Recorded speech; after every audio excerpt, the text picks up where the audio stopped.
Hey, everybody. This is Tait, Fletcher, and this is your Pirate Life podcast, brought to you by my favorite coffee in the world and what I've been drinking all day, Caveman Coffee. You can find it at cavemancoffee.com, and there's a delicious new cold brew that's out there, and we're getting distributed all over. So if your gym or your store or whatever wants to carry that, please contact us at cavemancoffee.com and start that dialogue, and we'll get it all going. Also, nuevacerveza.com, a nice little Mexican beer, and it's they say it's delicious. I don't drink beer, of course, but everybody loves it, and they are raving about it, and we're almost internationally distributed right now. It's a real strong brand throughout New Mexico. My friend Marcos and myself have put together, and it's a trip, man. And also Concrete Cowboy in Dallas, Austin, and Houston.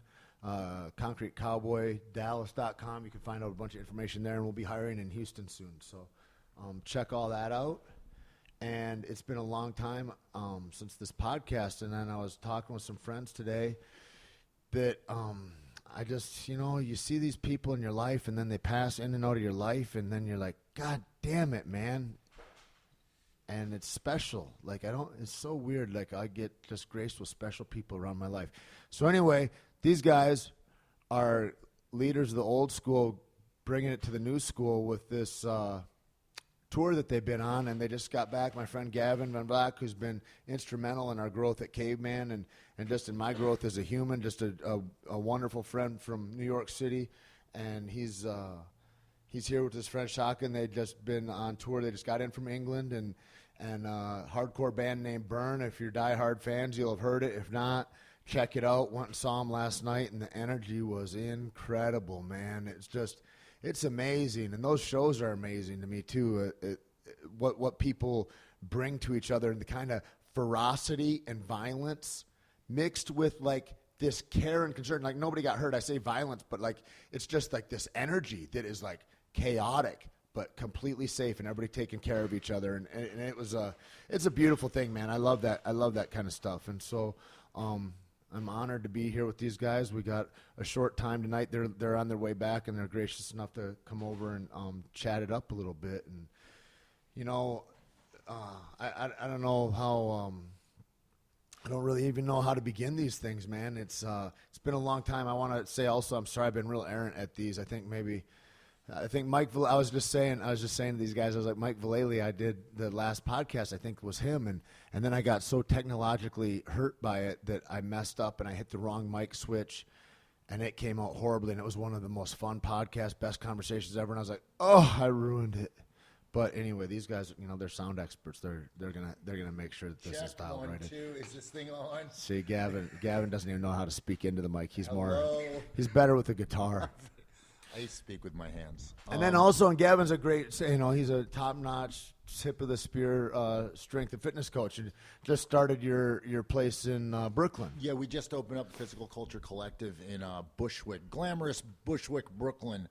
And it's been going really, really amazing. We've brought in the head of our Muay Thai program is Daria Albers, who's one of Andy Sauer's coaches, if you're familiar with K1 and Dutch style Muay Thai or Dutch style kickboxing. She's one of Andy's European coaches. She's amazing.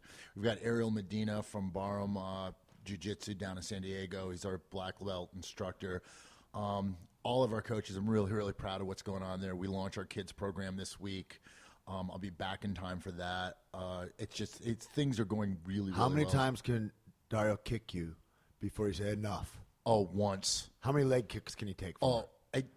I can fake it for probably about 5, but we joke when she does workshops. Girl's got legs like a tree. So my God. Crazy fast hips, flip them right over. I'm like, that looks horrible. Yeah, she. It's funny because we'll do the workshops with her and we'll be assisting her, and someone will be the demo model, and she'll demonstrate and finish something with a kick, and we all kind of look at each other like, I'm so glad that's not me. Yeah, she just throws bombs with her legs. It's amazing. And it's just so technical. So technically perfect, yeah. But that's been going great. And then we've been doing this, Chaka and I have been out for the past week and a half. We were in London which that show was amazing. The promoter over there did a great job. It's awesome, man. I got to go to London one time. I went to Heathrow. I landed. And then I walked to Terminal 5, and I got back on a plane and went to L.A. That was my only trip to London.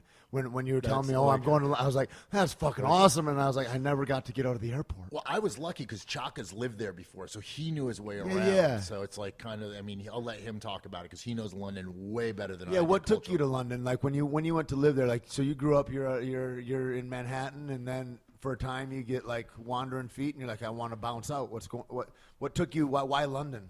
Yeah, it's a great question.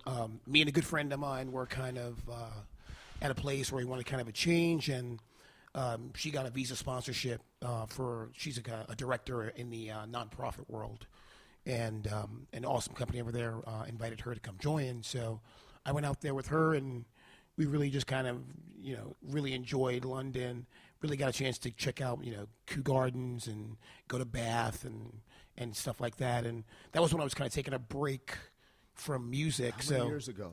That was from 2010 to 2012. Oh, cool. Recent. Yeah, pretty recently. Yeah, that's great. Okay. And so when Gavin speaking to the point like where we came back now, it was really cool because I was able to be like, yeah, let's just hop on the Piccadilly, know where we need to go. Went to Brixton, which is, a kind of what used to be kind of a not a great neighborhood. Right. Now it's really kind of blown out and I've seen that. A lot of shops. Brixton manufacturing. Yeah, Brixton Brixton is Harlem. Right, okay. So you see Harlem now is really different than it was, and Brixton kind of same thing. Right. People trying to bite the name and make it something like, oh, I've got Harlem Athletics or whatever. And exactly. Okay. And the name and the neighborhood kind of changing as well along with that perception. Right. That's like what you were talking about Stuyvesant Heights or whatever, all the stuff that's going on. Oh yeah, we're like the neighborhood that I'm currently living in.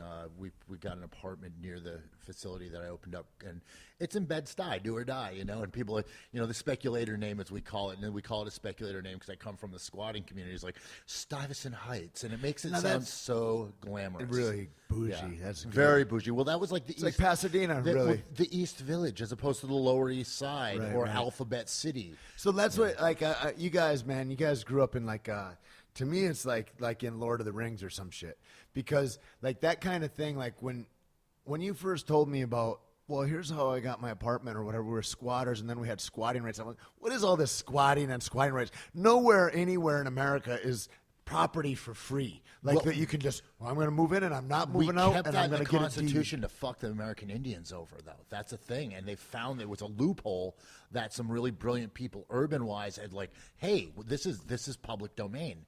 We can, if a building is in what they call REM code, which means that it's in the tax default, then they've stopped all this because people got wise to it. So all that in the Lower East Side was all in default. They were all in bankruptcy or something like that, and then people were going to they were like, we'd tear it down. People that owned it walked away from it. It was too much of a burden for them. Yeah, and at that point, there was just way too much legal red tape for them to go through to try to get you out legally.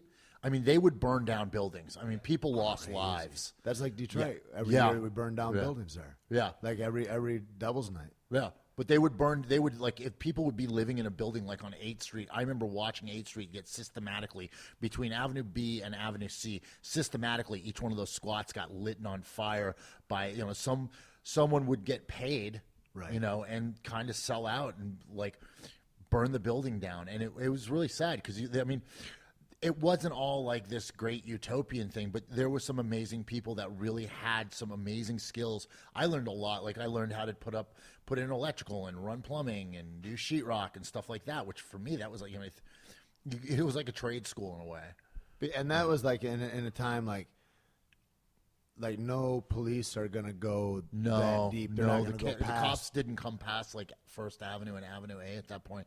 It was really, so it's like a no man's land on an island. Yeah. That's the thing that's fascinating to me. It's crazy. And that's when you guys met, was around that time? It was around late 80s was when we met. I mean, because the funny thing is, if you want to chronicle back further than that, you talk to John Joseph, John from the Cro-Mags, and he can tell you about the 70s, because he was in the system, in the foster care system in the 70s, him and his two brothers, and he's got all sorts of crazy outlandish stories about old New York. Yeah, When did you start playing music? Oh, I mean, that was always something. It was a kid. There was always a guitar around the house. My mom was a very cultured person, and I was raised around music constantly. My first live gig actually was Waylon Jennings. Awesome. Well, that was accidental and not really glamorous because my mom was a really big drunk, so she used to take me to the bar. And but I saw Waylon Jennings, and it hit something in me. I was like, wow. And I didn't know country music from rock and roll, but it was like, to me, it was all rock and roll. And it was just like, I was just impressed. They had these guitars, and they made these great sounds, and it was like this feeling to it. You know? So do you always like to write music for an instrument? Kind of, sort of, yeah. And then when you started, when did you begin and get a bug for that? And were you like I always figured like a singer or something or a songwriter is more of a poet beforehand or has a message they want to get out. Was that what it was like? Or I mean, eventually, I think when you decide to share music, I started out DJing hip hop when I was maybe 13 or so. Wow. One of my sister's boyfriends was a DJ, and that was kind of when hip hop was first kind of bubbling up, kind of in like urban environments. And he brought over a record like that was a jam. Which a jam is when they would bring turntables into like the square in the projects, and steal some power, and everybody'd come out and they'd blast music, and you'd have MCs rhyming and somebody cutting records, and I had a live version of that on a record. And I just kind of fell in love with it because it was so alive. And even today, I always shout people out in the middle of songs. I still do that just because I love that kind of piece from the hip-hop thing where you're shouting people out. It's a jam, Right. You shout out your neighborhood, you shout out your friends, you shout out other maybe MC crews or DJ crews that are there. And that's just a part of it. It's a part of it, and it works itself in. I think when I got into kind of, hardcore, that's when I really wanted to – I was hearing other people sharing a message. It wasn't just about your neighborhood or who's dopest. It was more about, nuclear spills or, vegetarianism. 3 Mile Island or whatever. Exactly. It was something that meant something. And that resonated with me because, like similar to Gavin, very cultured kind of family where, really, super kind of self-conscious about, African-American culture and all that stuff. And really – that was kind of I was an island in my neighborhood because folks used to make fun of my name. Why is that? Because they didn't have any knowledge of self, I guess. Like kids that I grew up with, other kind of black kids, be like, Chaka, what kind of name is that? And I'd be like, well, it's from South Africa. Which is it's horribly ironic considering it's an indigenous South African name, and that's the thing, like a name like Robert or Michael is a normal name for. A kid from an African American family. Exactly. So I'd be like, okay, so if you're laughing at Africa, but like, so where are you from? Are you from Europe? Did you just laugh at him and go, nice slave name, bitch? No, I would go through all of the continents and ask them which continent they were from, and then they recognize that they're from Africa and that they were brainwashed and they would feel stupid. Crazy. But whatever. I mean, that's what a trip.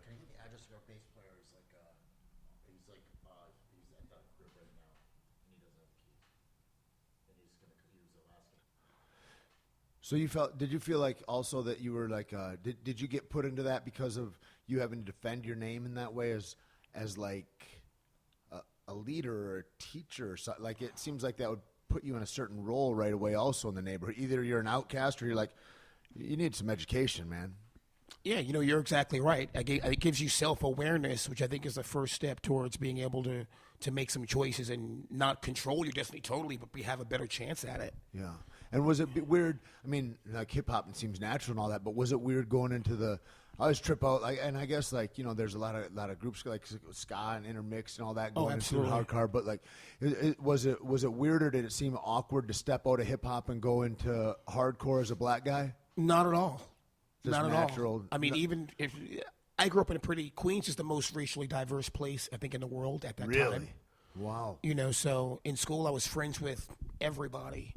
So, and I can kick it with people. So when I started going to shows, it was no different than being in school, really. Right. Just more people to talk to, kick it with. And I didn't try to be something, and they just saw me as a dude.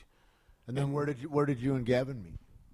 Me and Gavin, I think we met through skateboarding and graffiti. Skateboarding, graffiti, and I think CBs, yeah. Yeah, and graffiti was another kind of really ethnically mixed kind of culture where back then, pre kind of internet, if you saw like black guy, white guy, Asian guy, and Latin guy walking down the street, you'd be like, they must be writers. Otherwise, they have no reason to kind of know each other. No reason to hang out together. Yeah. They must be writers and skaters. You know, that's kind of like a very similar thing. What did you think about like? I always look at dudes that are like. My friend Einstein, he used to write. He was from Queens, and he would write a Psy all over like his initial. And like, there's that kind of tagging that's out there, and then there's like these guys that are artists, like crazy, and that's a different kind of thing. And it is. What do you think of that? Like, I always think of that dudes that are just writers is just like you're just throwing up for your neighborhood or trying to have some ego. Like, I put my name up there and I didn't get my ass whooped by the local neighborhood or something like that. Is kind of is that the steez of that kind of culture or what? I think it's changed. I mean, back then you would have writers and you'd work on your hand style all day long. So it was like, it was a brand, right? And so then there were floaters. First it was tags, then floaters, which are kind of like cartoonish bubble letters. And then there were pieces, and each of those are respected. Folks that do burners, which are like the most amazing pieces, still respect like someone that's hand style is awesome, that's up everywhere. Yeah, you had guys who were tag kings. Like on the insides, you get guys who like could use like those wide blade uni markers. Like it was just amazing. It was almost like Arabic Sanskrit, like just amazing. Like the way that they would finesse it, and it's the best seeing that stuff. Even back then, like a mutual friend of ours, Sergio, like grew up in like Whitlock in the Bronx, which is like home base for TAT. Plays bass for the Deftones, which was like a TAT Zulu Nation neighborhood. And like TAT, even to this day, like TAT is like one of the most bomb graffiti crews. Really? Like, even back then, like they ran the trains, the 2s and the 5s. They had like some of the best art on the trains. And now they're absolute mural kings. That's lovely. Yeah, such an evolution. I went down last summer.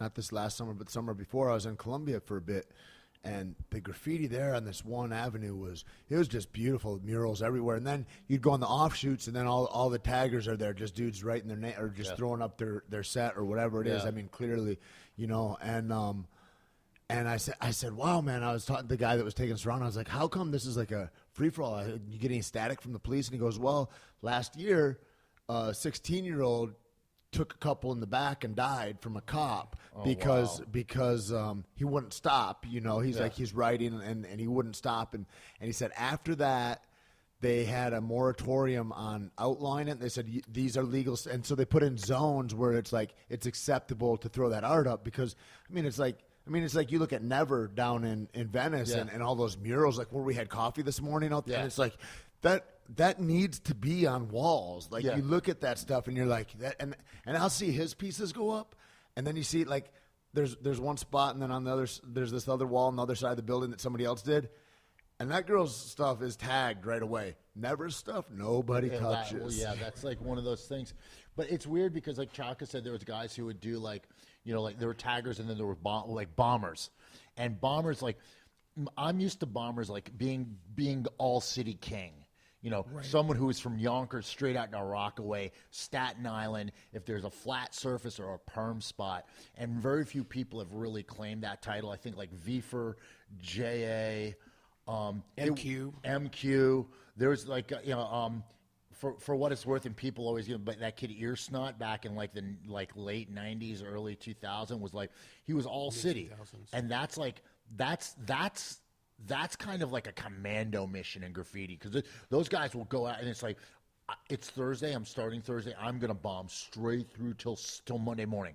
And they will go all city, no sleep. Right. They will travel train tunnels, they will travel every spot, and they will map out routes from like all the way out into like deep Brooklyn, and they will map out routes all the way and be like, I'm going to go all city this weekend. And just, that in itself was one of the sickest games I've ever seen played.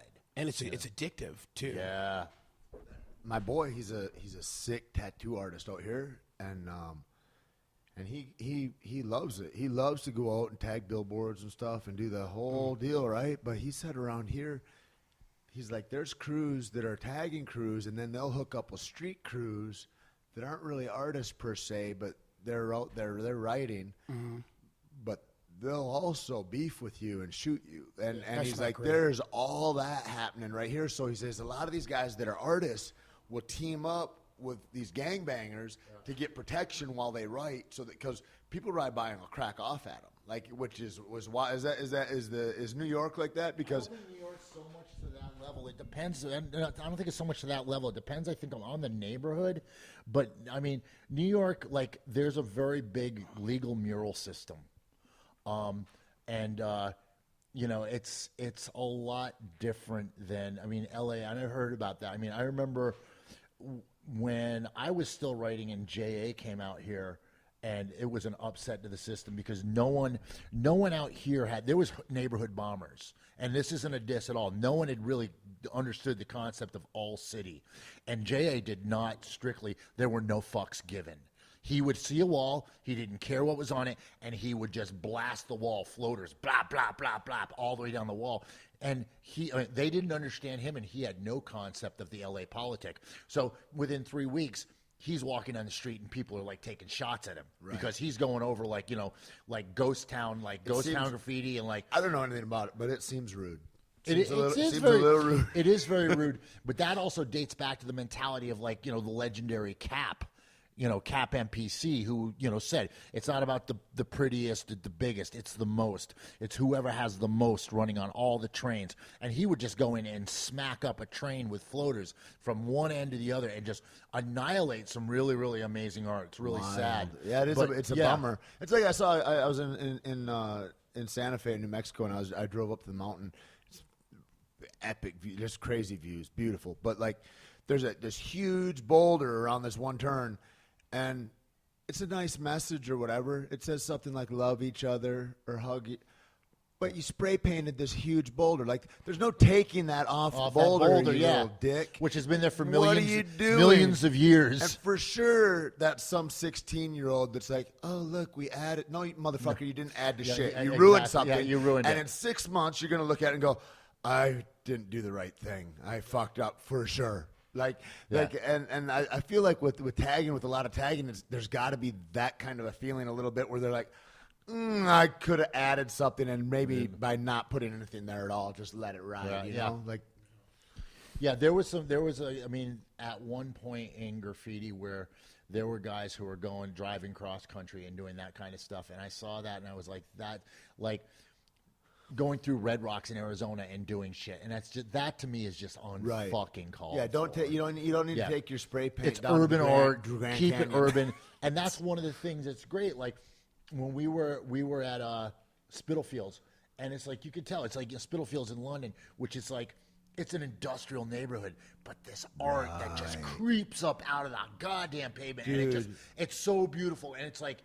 It's one of those things. It's like when you look at the nighttime sky and it kind of makes you feel small. It's like this art that's so huge. It's rad, dude. You go through Detroit. Detroit's got a lot of problems, but you drive through there, and neighborhood to neighborhood, it changes. The flavor changes. The artists change and all that because it's pretty segregated on where you can go and can't if you're going to be writing. But, like, it's beautiful to be around that. I mean, it's a blight. Like, there's just empty factories and warehouses and all that. Yeah. But, like, it's that kind of art form, man. I really admired it, man. I admire all of it. Like I went to see some dope comedy the other night, and it's like all those art forms and like what you guys do, and it's like seeing the changing world. I guess like I asked you guys the other night, like what with your perspective, like here you are, I don't know like what your first gigs are, but like you're on the lead edge of this hardcore movement, like all through. The 90s really, right? Yeah. And so like kind of this old guard that coming back and going, hey, we're doing this and here's how it's done. And then to see people that are like re-energized by all that. And like, what were the things that did you hope to change anything? Like, was there a social conscious change that you were looking for? Were you looking just to express yourself? Or did the music grow from like a self-expression to going, no, I have a voice here and a pedestal and I have a responsibility to others? Was there any of that ever that happened or what? Yeah, I think there was just as a reflection of who we are as people. I heard someone say, kind of morning news, that every actor acts because they want attention. And I didn't agree with that because I think some actors act because they love acting. Yeah. And, I play music because I love music. Yeah. Now, hopefully, I end up, getting the attention of some folks. I'm not doing it for their attention, but I think part of me having a desire to do that, inherent in that is, why do I have a desire? Like, what am I about as a person?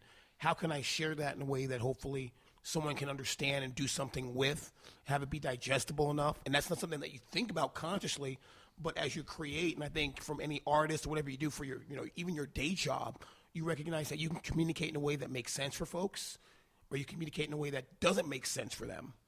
And from a kind of writing a lyrics perspective and being aware of what you're saying. Do you write all the lyrics?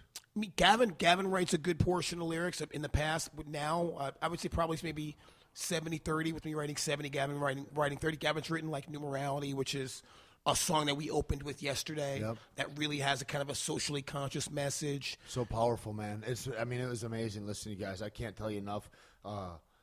Thank you. So grateful. Oh, dude, it's our pleasure. That it occurred. It was beautiful.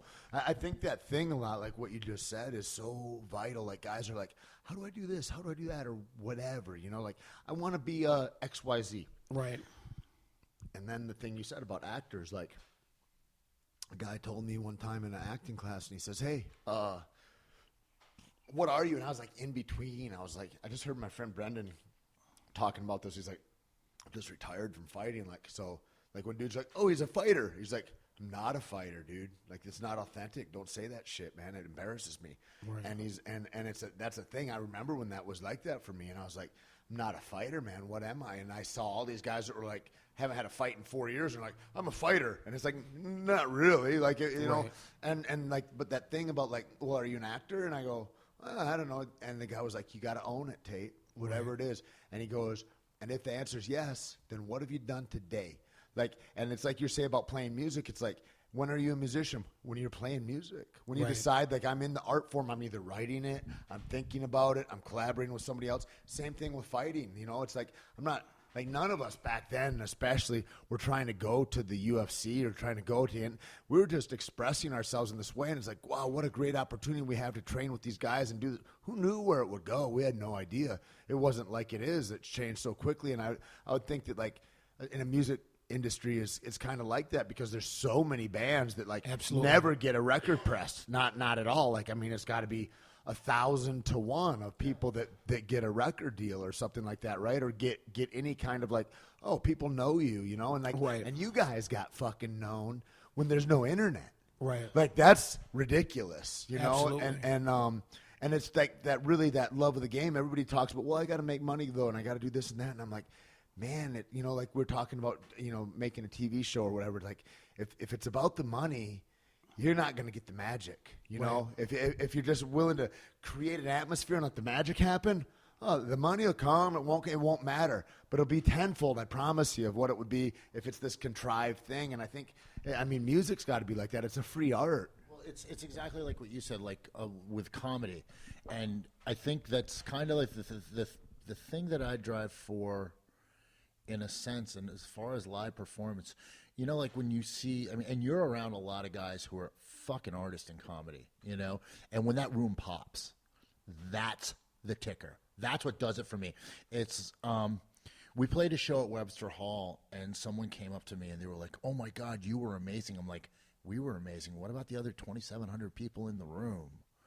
That was, you know, it's like there's 4 guys on stage, and yeah, we'll play. If there's 2 people, if there's no people, we're gonna kick it. We're gonna play as hard as we can. Right. We love it. But the thing is, when that whole room communes at that one moment, and it's just that pop, and that to me is like that is the drug. That's the thing that really is my own payoff for me. That makes me feel like, yeah, I'm heard here. This is like someone else associates to this, you know. What? Earlier today, we were talking about that kind of the bird covered with oil from the can you bring that back up for us? Yeah. Like, you know, what I thought when Gavin was just talking was like communion. You know, we're in communion with all these people, with the 2,700 other people or whatever. You know, like what a treat. You know, and like I think about when you guys like say thank you at the end of the show. Like, that's not just like a trite thank. That's like a thank you for creating this with us. And that's how I used to feel about fighting. About the other guy I would fight, I'd be like, I appreciate that guy being here, because it doesn't happen without him. But like to go back earlier, like, and there's another, I guess I say that, and I should say the whole thing. You know, the first time that happened for me was in a stick fight, and I thought there's another energy that's present when I connect in this real base way with this guy that's got steep consequences of the event that we're doing. And there's like a third energy that comes up, like a God energy or so. It was an amazing thing. Yeah. And then I try to notice those things in all things. And whether I'm talking to musicians, to comics, whomever that's excellent at their field, they all know. They're like, oh yeah, I feel that. They know what I mean, And the thing I was talking about earlier, shout out to Minotti's. Damn, what a coffee. That place is just some special, special magic. Also, I wish you guys were here another night because I'd love to take you to this float tank, the float lab down in Torrance. These guys down there, man, they have this these chambers that you go into. It's like your own room, and then you get into this other room, and it's a bath, and it's got the lights just dim out to nothing. There's like the music starts, and then it goes off, and then you're in a zone for an hour and a half. It's beautiful. It's a beautiful thing. Reason to come back. You got to come back for sure. Yes. Anyway, I digress. Like talking about earlier, like the disconnections that I think a lot of people call it. I didn't coin the term, but like the illusion of separation. The illusion of disconnection, and that we're all like not. And like I remember like the Exxon Valdez spill when I was a little kid, and I'm like, God damn it, you see all those birds and all those animals covered in oil. And there's ways of looking at that. And there's a lot of people I talk to, and they're like, well, that sucks. And they move on with their life or whatever. Or some people are like, whatever, not my life.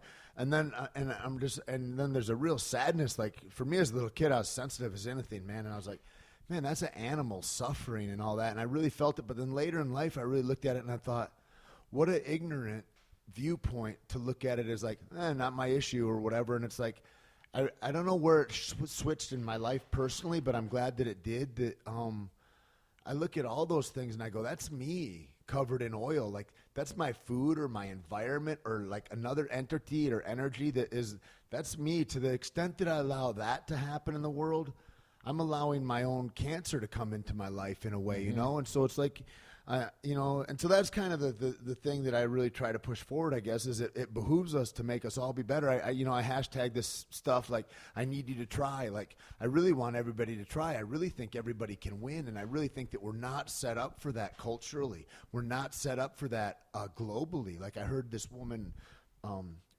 she was the governor of Michigan, Granholm. And she was on the Daily Show or something, and she was talking about, for Michigan to do well, the construct that we're under in this country is we want to have corporations come in and give jobs, and we want to have incentives for them. And for us to get the right incentive for these companies to come in, Ohio's got to lose because they're not going to get that company, right? And they're like, and then Texas has a lot of incentives because they've got a lot of oil money and everything. They can get a lot of companies there. So there's a lot of big Dells there, a lot of big companies like that, right? And that are also awesome because they're low impact tech companies. They're not. It's not like you're blowing, pharmaceutical or nuclear waste into your, like we have in Michigan. Thank you, PCBs and Pfizer and all you guys. But I look at it, all that kind of stuff, and I'm listening to her, and she'd speak about, so you got to have these states that do poorly for these other states to do well. And then I thought of that in a global way, and I go, so we need Alabama, Michigan, places to suck for the other states surrounding to do well, I mean, you look at the states around Texas, those are some of the poorest states in the country, and that's the reason for that. And I thought, oh, that's interesting. But then I'm like, we need Haiti and Cuba and the Congo. We need people to be treated abysmally for America to do well or for Canada to do well or the UK. And I'm like, that's a broken construct. And I'm like, there's got to be another way. And so in my world, it's like I live in denial, I guess, some ways, Chaka. Like when you ask that question, and I deny the idea that we can't all win, that there has to be losers. And I understand, like, in an intellectual way, there's going to be people that don't want to try, that are scared to try, that are this and that are that. But anybody that wants to put that thing out there, man, I fucking need people to see, like, that we're connected in a way that is so indistinguishable that, like what I want to do with my consciousness is become unrecognizable, that there's a separation between us, you know? And I think that's the thing. And I think that's the thing, the beautiful thing, like about music with whatever facet it is, or about art, or about these things. And just like about this podcast, or about ideas. I think it's important, man. I guess like, you know, that's a long answer, I guess, for what it is, but that's It's the right answer. You know, it is the right answer. There's a definite connectedness, and the sick irony is the more that we pretend, not that we deny it, because you can't deny something that is, I guess here I am saying it's the truth. There's a connectedness, and the more we deny it, the more we drive ourselves under, and the more we get caught up in the all about me attitude of things. And you know, when we first started to do this, the main person that approached us about this, a really good mutual friend of ours, Sasha Jenkins, said, you know, I'm a fan, and there's a lot of other people that would really love for this to happen. So if you guys can just, you know, put everything aside and do this, make this happen. And you know, I was like, this could be a lot of fun. And I was thinking out of that angle of being like, yeah, this could be a lot of fun. And, you know, I haven't played with Chaka forever. He's a fucking amazing performer. How long had it been? Wow, like what, 2001? Oh, wow. We actually did a show in a project like at Lit. Me, him, and some friends, mutual friends of ours. Yeah, we did one show. Wait. Chaka's saying that doesn't really count. Why doesn't that count? It doesn't count. It was fun. But it was kind of cool because it was off the cuff and it was good. It was great. We were great. We had great players on stage, and I consider that was really fun. And it's if I still remember it. I mean, there's bands I was in for a lot longer. I don't remember shows. I mean, granted, I was drunk most of the time, but we did this, and the second we made the conscious decision to do it, and it kind of went live, and it kind of got out there. All of a sudden, I started getting hits on like social media. People being like, thank you so much. Now, how crazy was that for you guys? Like you're out there vaguely. I don't imagine you're like you said, you just got an Instagram, right?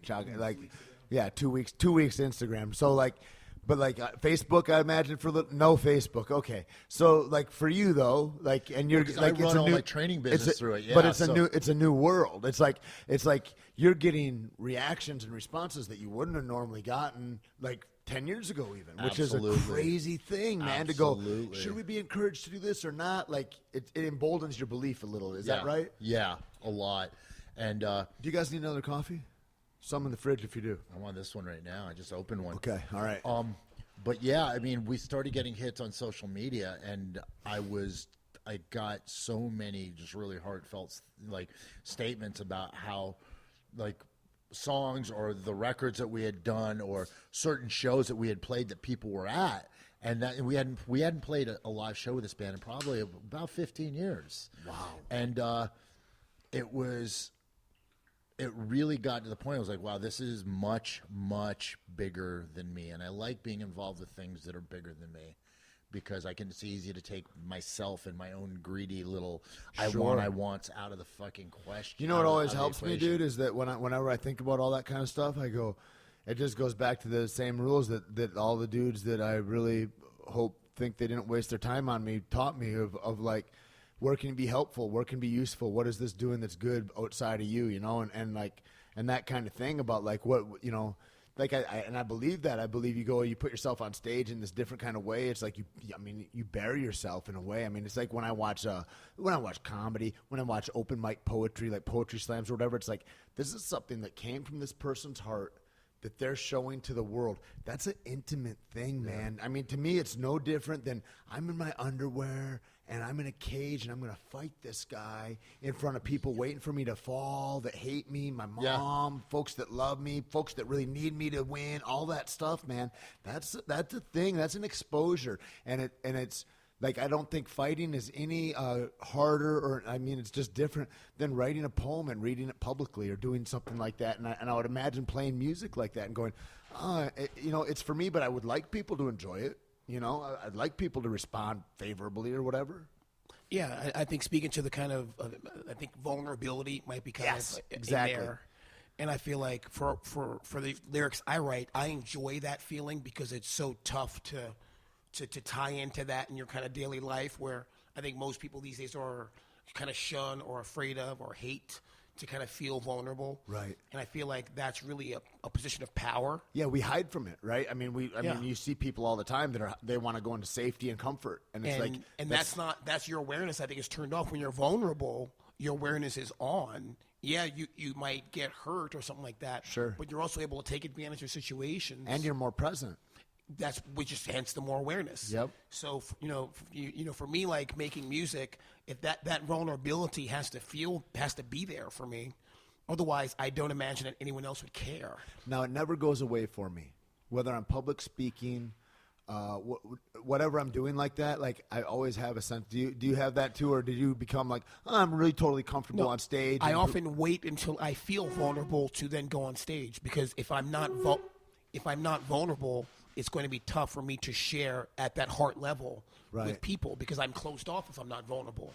At what age do you think you were when you like got away from it, where you were like I'm sure for a while you're like, ooh, I would never do that. I don't want to get on and do that. And then you get to a point where you're like, you know what? Fuck it. I'm going to put it out there, dude. That's just me. I think I was always like that. I think I grew out of it when you start meeting girls and you get your heart broke or something like that, or someone else gets the girl you wanted, and then you became like a little more reserved for a little while. Exactly. And then you're like, this doesn't pay any bills anyway. I might as well just be out there, whatever. Yeah. I think that's that thing, man. Authenticity. Like you're gonna trip, man, when you start messing with Instagram or with whatever, and it's like I think I've mentioned it to you before about people like trying to take over, like managers or whomever, going, oh, I want to take over your Facebook account for the week or whatever. And it's like, no sense. That stuff just doesn't read, man.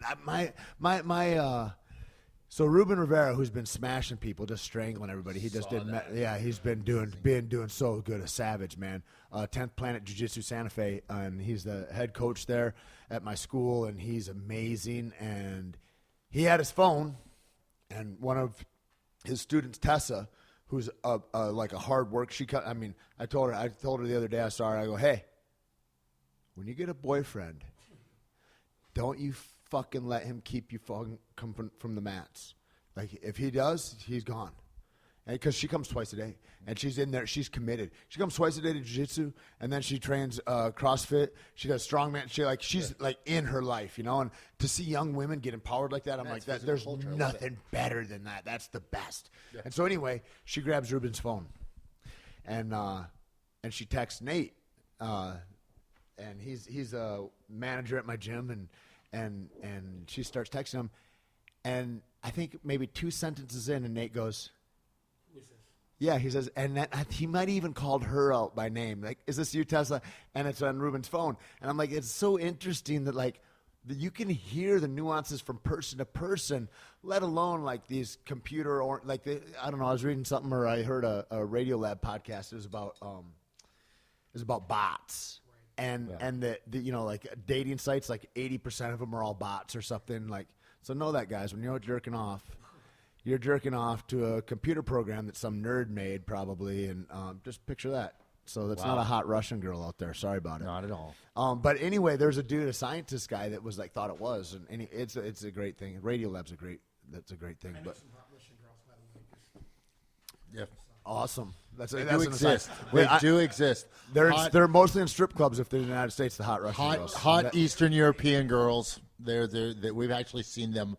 Not in strip clubs, and actually, in our normal daily kind of waking lives, there was a couple. There was a bunch actually at the London show. There was that was something too that was really kind of impressive with the shows, with the kids that love it so much to travel. There were kids that are from Finland, and just adults. Sweden. I mean, I'm a kid. I mean, we're all kids. I think we use that term to mean someone that's willing to be. How would you explain it? Well, I think it's because it's a very childlike, and not childish, even but for childlike us, energy. It's play. You know? It is. It's play, and these people came in from Poland, Italy, the California show. There were a bunch of guys that traveled from Japan that came to every show. Lord. There was a kid from Australia that came to every show. Let alone there were kids from the Midwest who like hit 2 or 3 of the shows, and it was just. Is this the final? Was this the final week of your The of your Roxy was the tour right last now? show Yeah. of this. We're going back to New York to work. We're working on. We've got some material. We have old material that we had never recorded that we've got recorded, and we're trying to really tweak that and make sure that it runs and oils right. And then we're working on new material. And we have a show I think booked on the 20th in New York. And then Where would that be? I think. TBD, not sure yet. Yeah, we're not sure TBD. yet. That's still up in the air. They're Venues on hold. they're ripping down places in New York like I know. it's the fervor. It's I know the crazy. Roseland went. That was like, it's so weird to see it, especially from our area, because like we saw like the Palladium and There was like I don't know. like I mean everybody a knows string CB's of is them. gone. Yeah, and it's like it's just really sad because I was talking with someone the other day and it was all my like vector points of my youth in New York are kind of gone. Yeah, I'd see like almost every week for a while, like Danny Boy or somebody would be posting like, "Here's another one that's gone. Here's another one that's Yeah. gone." It's like, wow, man, it's Yeah. striking. Like the House of Blues, they're ripping down on Sunset. I don't know in the next little bit, Really? because we need a hotel there. Because there's only the 3 other hotels that are right Yeah, there. 'cause you only got the Standard, it's the W, and yeah. crazy, dude. It's crazy, and that's that. I mean, the House of Blues is a big corporate endeavor or whatever, but it's like that's a stronghold that's right there on Sunset. It's like, Yeah. and I think they want to. It's like some developer has the idea, like, oh, we want to make it more like Vegas on the Sunset Strip. And it's like, you know what, Hollywood, you can fucking miss me. I'll be in Venice, thanks. You know what I mean? Yeah, it's not, like it's not for nothing. I know crazy. people love that kind of energy, but I don't think a lot of more things need to be like Vegas. Nothing needs to be keep like Vegas Vegas. like Vegas, and let's not make Los Angeles like Vegas. I appreciate. Yeah, don't make New York like Right. Vegas. Please don't make I'll Tulum, tell Mexico you, one like of the Vegas. things that I like. Well, that's what I said yeah. to somebody about Cuba recently. I was like, Oh, yeah. better go now before there's McDonald's there. Like America's about to ruin Cuba. Yeah. Like last year, awesome to go. 15 years ago, awesome to go. Don't let the fucking hype fool you. Like, you're not getting murdered in Cuba. I had a friend that went there like 15, 20 years ago. He goes, dude, if somebody whispered about touching you, they'd get disappeared. They want Americans there. You got to drive. You got to go from Mexico City. You can't come from America because you Yeah, you can. It's you illegal. Can, you You can, can't go Yeah, there. you can go to Toronto, or you can fly into Cancun and just say no stamp. Yeah, my yeah. But now you can go, right. So they took the Yeah. embargo, but in the past it wasn't. Just this year it got made legal, and the point being that like capitalism ruins that shit. And I'm not like anti-capitalism, but I'm anti-capitalism without a heart, man. It's Yeah. like, and that's the thing. Capitalistic like corporations, that their one job is to make money and to make it grow and make it a bigger biology for stockholders or whatever. Even if you're doing well all the time, the thing is always to do a little weller. You know, and without any heart, it's like you just suck up resources, you suck up people, and it's like a thresher for humanity, and so anyway, like that whole thing in Cuba, man, it's like that isn't a throwaway society. They've got cars from the 40s and 50s that are still running, that are strong, that'll run forever. Whereas here, they're making a Lexus that won't work after 50,000 miles or whatever. you Yeah, know? absolutely. And When it's you've got just a guys who are different kind- craftsmen down there with engines, though. They guys are cutting Well, and seals. they had to figure it out. They're cutting seals, they're gasket not seals ordering out it of from fucking anywhere. They gotta make inner it. tubes. Well, they don't make those car parts anymore. Right. Those guys are running shoe boxes still. Well, and so like I feel like that when I go to New York. It's one of the few places in America where you can go, and it's not as much like that. It's changing in the last few years, it seems like. But like, where for a while you wouldn't see a 7-Eleven. You wouldn't see a lot of the drugstores that are Yeah. main chains. You wouldn't see that stuff because there's little mom and pop shops that people are going to and all that, That kind of has stuff. changed. But That a lot has of the changed in New bodegas are York. going away, and, Yeah. and a lot of that kind of stuff. Like now, there's going to be Target and there's going to be Walmart, And it's like there is 7-Eleven on Avenue A. There's 7-Eleven, Yeah. and it's like there's a Dwayne Reed like on every corner. It's a little by constant- little. That was the last holdout in America, right? Don't you think? Yeah. I mean, kind of. Yeah. And it was And like- I think it's because it was an island. It's hard to get trucks in there. It was Yeah. hard to do that stuff and hard to move people out. And not a lot of space. And interesting, man. Yeah, and it is what it is, but yeah, I mean, I personally won't go into a 7-Eleven if I don't have to. Sure. There's nothing in there that really interests me, and it's like a dozen other places I can go to buy a water. It's just weird. Like I talked to, I've got a daughter that I just got integrated with. I hadn't seen her in like 8 years, 9, like a long time, right? Yeah. And then I'd seen her like 3 times, but she got adopted when she was 2, 3 years old, and I hadn't seen her since then. And it's a trip, man. It's been a trip. All trying to do the right thing and this and that, and nothing's the right thing. Everything's unsettled, and it's just started to feel better. But anyway, what my point is that she smokes cigarettes, and I go, and whatever, do whatever, do what you want. If it makes your life kick ass, I want your life to kick ass. Yeah. That doesn't, but whatever. But the thing is I remember when I was a kid and I'd see all these punk rockers and anarchists, so-called anarchists and all that, and they're smoking cigarettes and all that. I'm like, you scream all that shit. Yeah. Nice mohawk. But you're paying Dick Cheney. Yeah, you're paying Rumsfeld right now. Yeah. Philip Morris is support. Like, I don't give a fuck if you're smoking American spirits. Shut up, stupid. You are not an anarchist. Yeah. Like, that's retarded. You're buying into the and like, that's the same thing about like what I see. Like, even common people that are like, man, I really want a grass-fed culture, man. I really want people to be healthy. I really am not in support of Monsanto or pharmaceutical companies or whatever, but they're willing to shop at Walmart.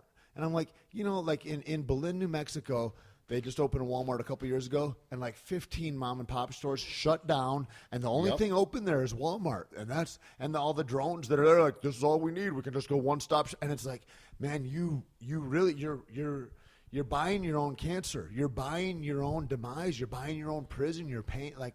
And that's the crazy thing. And, like, I guess when you ask, like, what's this podcast about or whatever, it's like, I don't really never know what it's about. But, like, that whole concept of, like, that pirate life thing is, like, how to pirate your life back, man. And part of it is making choices like that. Like, I'll pay a few cents more here and there. I'll do this and that. I'll drive a little further. I'll do anything. To support somebody, yeah. And moreover, not even supporting myself, but to not support these things that are cancerous parts of our society. I'm not going to support that. I don't want my money going to McDonald's. I don't want, like, I mean, how many times do you have to go, oh, yeah, there's feces in Big Macs, or they make it out of green slime or whatever all the stuff is. All like, you Google it, and people still are lined up around the block. I'm like, that's an insanity. And that's a dulling of our consciousness to insanity. And I go, I guess not everybody wants to win.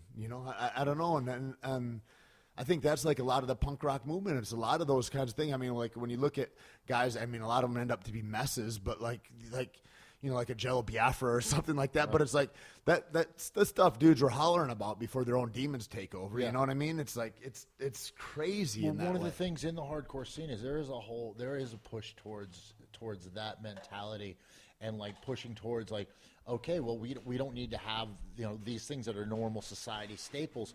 There's a huge, like, dietary consciousness within the hardcore scene. Now, do you think that was a throwback, like, in a reaction to a lot of this stuff, like a lot of the straight edge guys and stuff like that? Was that in a reaction to this kind of stuff, and they just saw the future before us?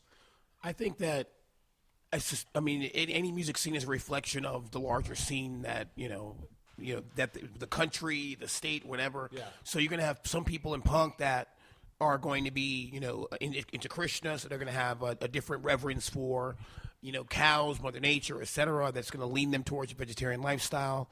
You're going to have other people that are going to be more into the aggressive kind of neo form of punk, and they're going to want to be more violent. Maybe they don't care about what they eat. Maybe they're going to be more into cigarettes. Then you're going to have other people that are kind of more pacifists, and they're going to have their own reason for having a dietary kind of restriction. So I think it's a reflection of the bigger society, and being punk doesn't necessarily mean that you're more aware of what's good or bad for you.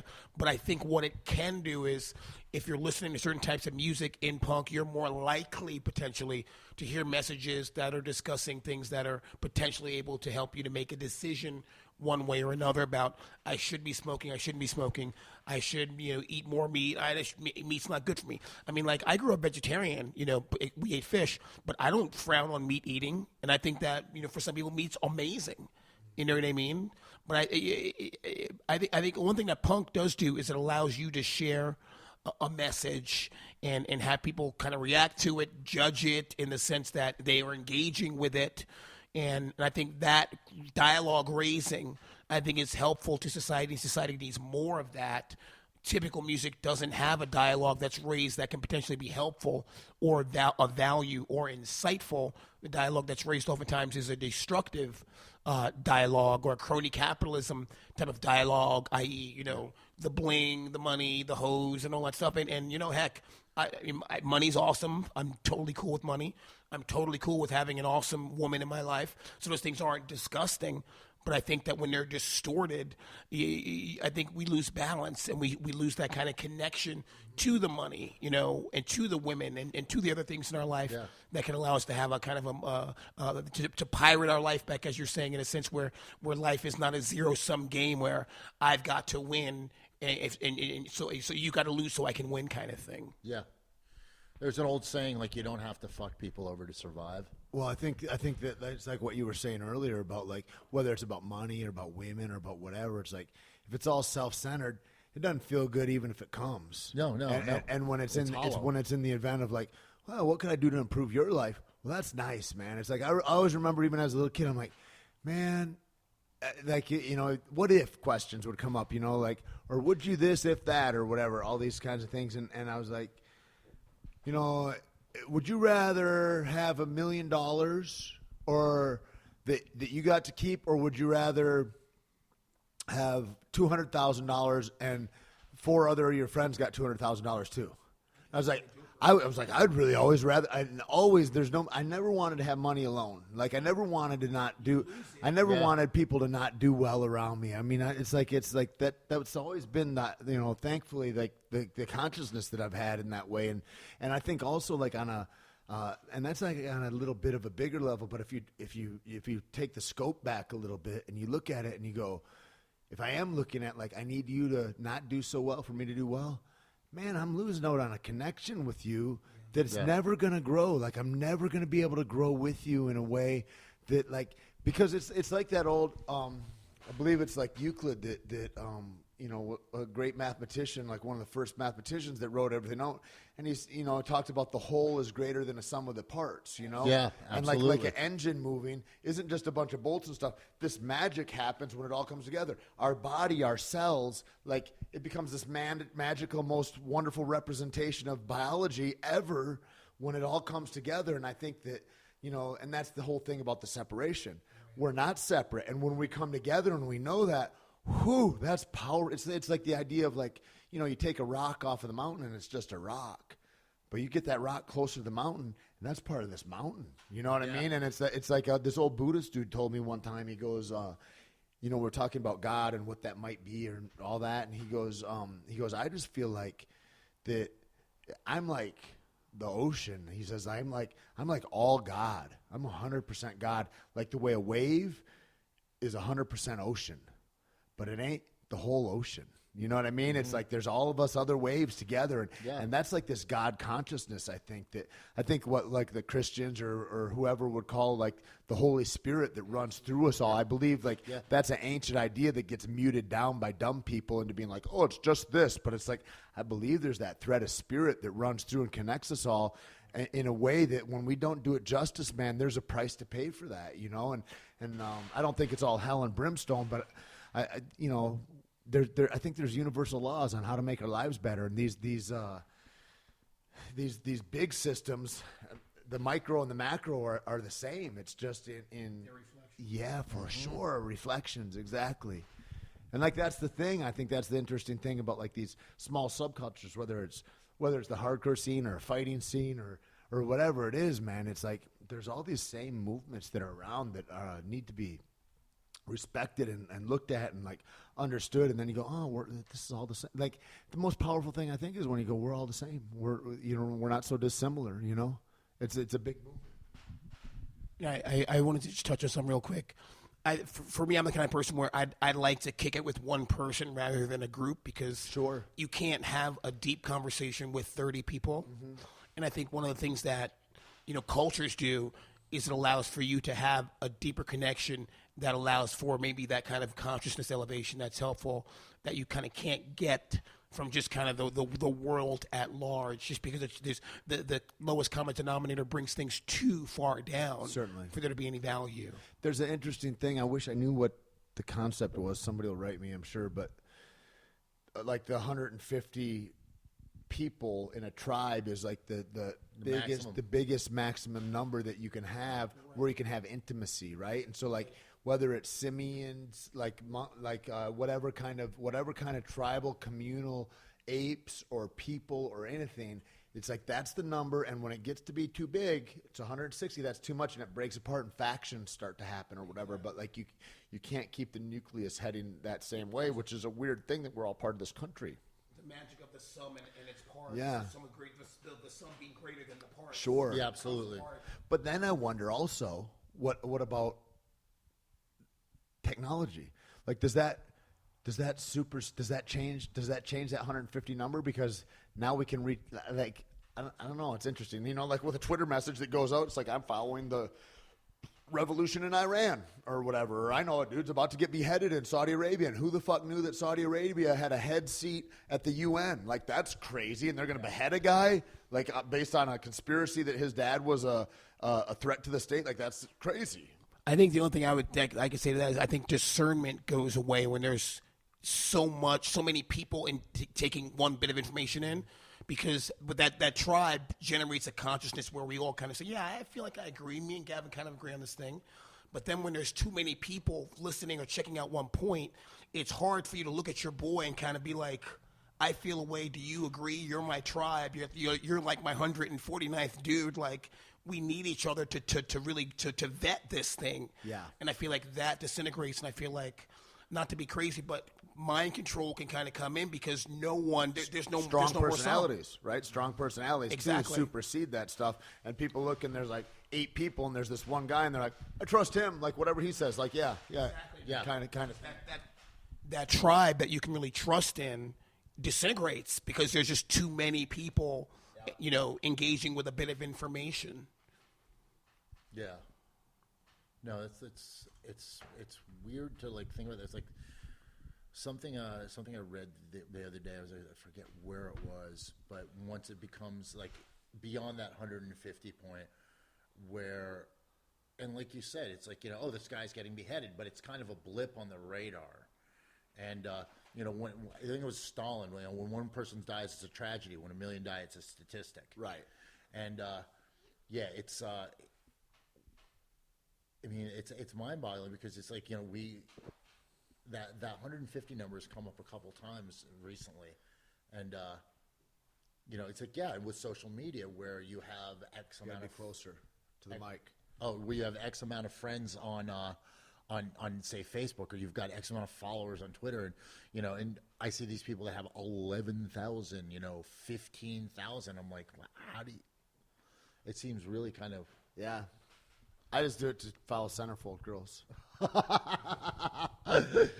Well, cool, man. We're out. I gotta be gone. It's 8:00 almost. And, this has been awesome. What are you guys up to next? You're gonna go on the road again soon? You're playing one more show in New York shortly? We're doing another show on the 20th of December in New York. The venue is to be determined. Where will people be able to find about? What's your Facebook or how can people find out about it? Is Burn.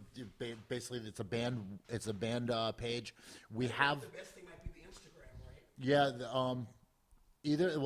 My Instagram, which is GVV Strong. There's a lot of the Burn information on there, or like I said, the Facebook page. But we also have the website up, which is www.burnband.com. Cool. Or Burn IHC. That's right. BurnNYHC.com. Great. And that's up now. And like as far as it goes, like. We've got a bunch of really cool merch that's available there, which is cool. One of the things that we do is like every set of shows we play, we do specific merch for those shows. So these shirts, the shirts that were in London, those are the London shirts. The shirts that are on this Cali run, these are the Cali shirts. There's some leftovers. You'll be able to get that stuff online. We're not gouging on it. It's there. Nice. So you can find all your merch at at BurnNYHC.com. Cool. And that is the 100 selling your stuff too, or no? The 100s is selling our stuff, and that's and you can read more. You can read more about the band there. There's old videos there. There's some stuff there, and also YouTube. And quite honestly, Gavin Van Vlack on Facebook. If you have any questions, feel free to reach out Perfect. to me. You know, I'm easy to find. I love you guys, and I thank you guys for taking the time, Love you too, man. It's a real Thank honor. you. Yeah, solid, man. Peace. I hope everybody loves this, and have a great time. Have a great night.